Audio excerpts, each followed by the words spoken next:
চাকরি কথা আসতে লাগে না তার দোকান বাংকে সেটা দোকান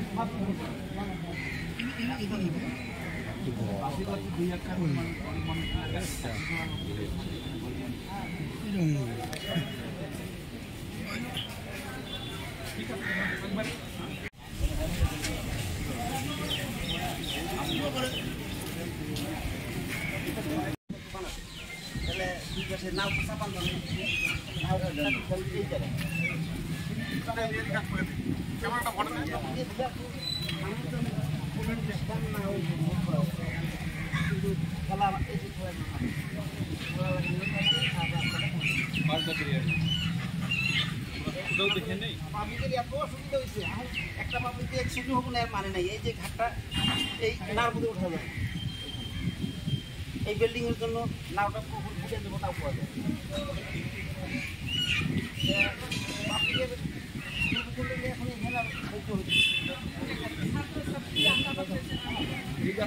বন্ধ করতে ওগুলো নিয়ে আসছে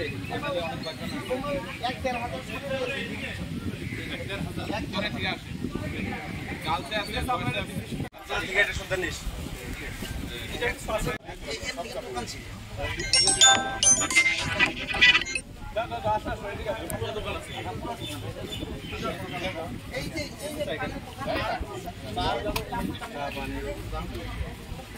এই রাস্তার না থাকার জন্য সারা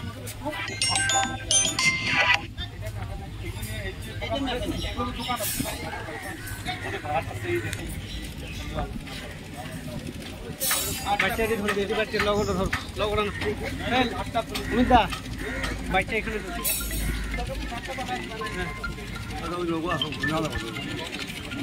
লই আসো তুসো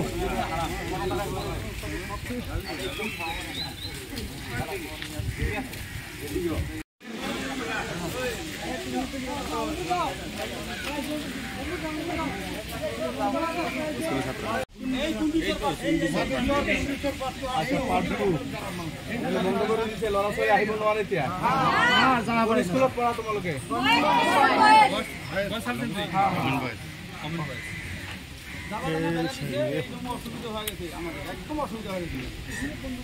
স্যার আমরা একটা মাল মাথায় ঘুরে নিয়ে লৌকাই দিবা পারি না আমরা তো খেলা আলাম আমরা এই যে নজরুল ভাই আছে আমার হাফিজ রফিক সাহেব আছে আমাদের এমএলএ হাফিজ রফিক সাহেব আছে আমাদের শান্তনুদা আছে আমি ম্যানচেস্টারে মিলে আছে আমরা 6 জন এমএলএ আইছি আপনাদের এই বেড়া টেড়া খবর পেয়ে ছাত্ররা আসতে পারে না নাও চাপতে পারে না বেমারি আনতে পারে না সবজির ব্যাপার করতে পারে না বিভিন্ন সমস্যা এই সমস্যা শুনে আমরা এই ফিল্ড ভেরিফিকেশন করতেছি এরপরে আমাদের ইসির সাথে মিটিং আছে আমার মিউনিসিপ্যালিটি চেয়ারম্যানের সাথে মিটিং আছে এসপির সাথে মিটিং আছে কেমন করে শান্তির পরিবেশ ঘুরিয়ে আনা যায় আমরা আগে যেভাবে শান্তি থাকছি সেভাবে শান্তি থাকা যায় সমস্ত জাতি ধর্ম ভাষার মানুষ কীভাবে আমরা মিলেমিশে থাকতে পারি ধুবড়িতে তার ব্যবস্থা করার জন্য আমরা ধুবড়ি ডিসি তথা আমাদের অ্যাডমিনিস্ট্রেশনের সঙ্গে কথা বলবো নাকি কম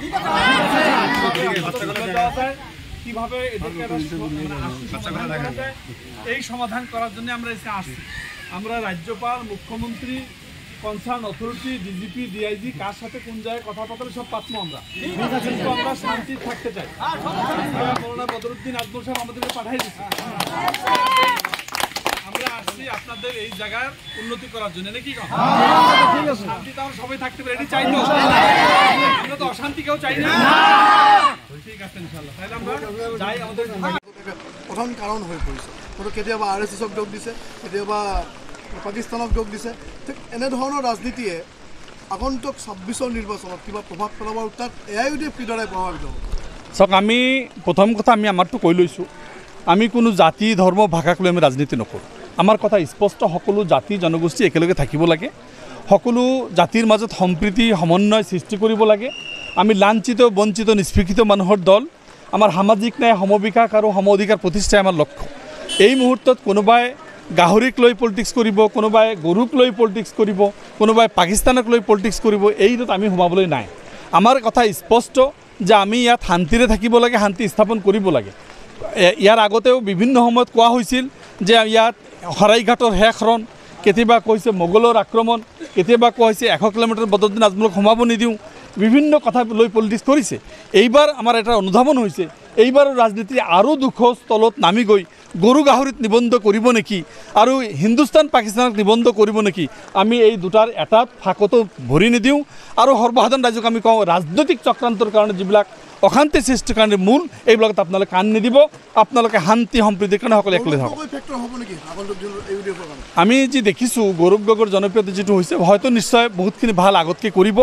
আচল এতিয়া 26 আৰু 10 মাহ বাকী আছে, ব্ৰহ্মপুত্ৰৰে বহুত পানী যাব লগা আছে, পৰৱৰ্তী সময়ত একেলগে সিদ্ধান্ত হ'ব। এই মুহূৰ্তত আমি কোনো মিত্ৰতাত নাযাওঁ। আমি স্পষ্টভাৱে কৈ দিছোঁ যে আমি 35টা আসনত খেলিম, আমাৰ কোনো মিত্ৰতা নহয়।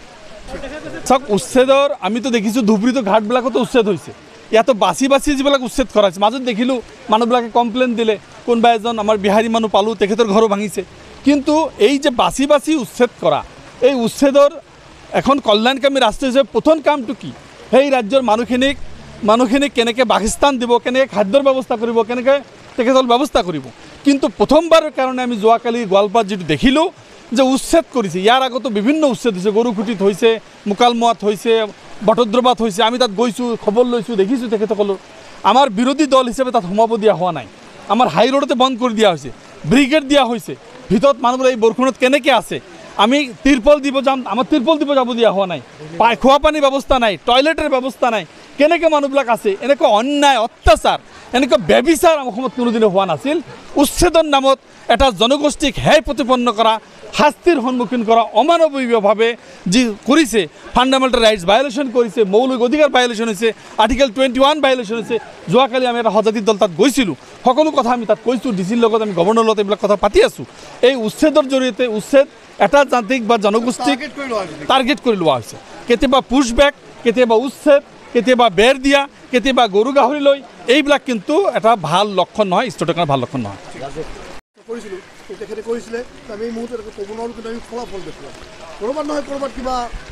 চাওক, এই বিষয়টো পলিটিকেল টাইম যাব খোজা নাছিলোঁ। যদি প্ৰশ্ন সুধিছে ক'ব লাগিব যে ইয়াত নবীন বাংলা, ইয়াৰ আগতে হুজি, বিভিন্ন সময়ত মাল্টা, বিভিন্ন সময়ত বিভিন্ন মানুহক এৰেষ্ট কৰিছে, পৰৱৰ্তী সময়ত চব ফ্ৰী হৈ ৰিলিজ হৈ গৈছে। ইয়াত কোনো এক্টিভিটিছ আছে না আছে, এইটো পুলিচ ডিপাৰ্টমেণ্টে ভালকৈ গম পাব। কিন্তু ৰাজনৈতিক স্বাৰ্থত যাতে এইবিলাক মানুহক আমাক অশান্ত কৰা নহয়, ধুবুৰীত যাতে ৰাজনৈতিক কাৰণত 26ৰ নিৰ্বাচন আগত ৰাখি যাতে আমাৰ হিন্দু মুছলিম, ইয়াত গৰু গাহৰি, এইবিলাক পলিটিক্স লৈ আমাৰ সমস্যাবিলাক সমাধান কেতিয়াও নহয়। সমস্যাবিলাক আমাৰ গৰু গাহৰি নহয়, আমাৰ মন্দিৰ, মছজিদ, গীৰ্জা, আমাৰ যিবিলাক আছে ধৰ্মীয় স্থান, সেইবিলাক আমাৰ সমস্যা নহয়। যাৰ যাৰ ধৰ্ম সি পালন কৰিব, যাৰ যাৰ কথা, যাৰ যাৰ প্ৰেয়াৰ তেখেতসকলে কৰিব, আমি এইটো বিচাৰিছোঁ। কিন্তু আমাৰ যিবিলাক সমস্যা, সেই সমস্যাটোক যাতে ৰাজনৈতিকভাৱে মেৰুকৰণ কৰি কাৰোবাক উগ্ৰপন্থী সজাই, কাৰোবাক ৰাতাৰাতি 50জন মানুহ এৰেষ্ট কৰাই, ইয়াত এজন মানুহ গাৰ ছালো যোৱা নাই, এজন মানুহ আহত হোৱা নাই, এজন মানুহ ৰক্তাক্ত হোৱা নাই, এজন মানুহ মাৰ্ডাৰ হোৱা নাই, তাতে শ্বুট এণ্ড চাইট অৰ্ডাৰ দিয়া, গোটেই অসমক দেখুওৱা যে আমি ধুবুৰীত মানুহবিলাকক ছাপ্ৰেছ কৰি ৰাখিছোঁ। ইয়াত কিন্তু আমি যিখিনি শান্তিপ্ৰিয় ধুবুৰীৰ বাসিন্দা, আমি ইয়াত কিন্তু সকলোৱে শান্তিৰে আছোঁ, এই কথাটো স্পষ্ট। আৰু আমি সেই শান্তিৰ বাৰ্তাটো লৈ ইয়াত আহিছোঁ। আমাৰ নেতাৰ যিটো বাণী, আমাৰ নেতাৰ যিটো কথা, ইয়াত কেনেকৈ আমি পিচ ৰিষ্ট'ৰ কৰিব পাৰোঁ, শান্তি স্থাপন কৰিব পাৰোঁ, পলিটিকেলি কোনো কথা আমি ইয়াত এই মুহূৰ্তত আজি পাতিব খোজা নাই।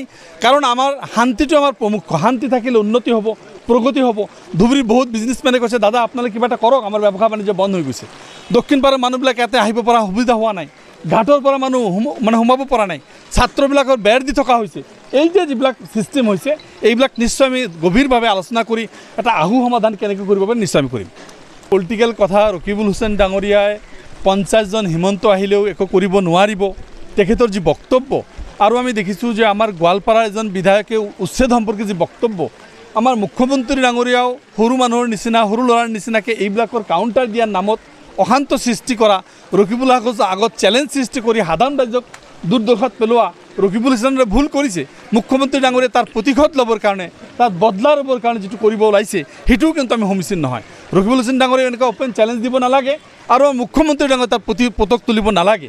আমি ভাবোঁ আমাক শান্তিপ্ৰিয়ভাৱে থাকিব দিয়ক। ৰাজনৈতিক প্ৰশ্ন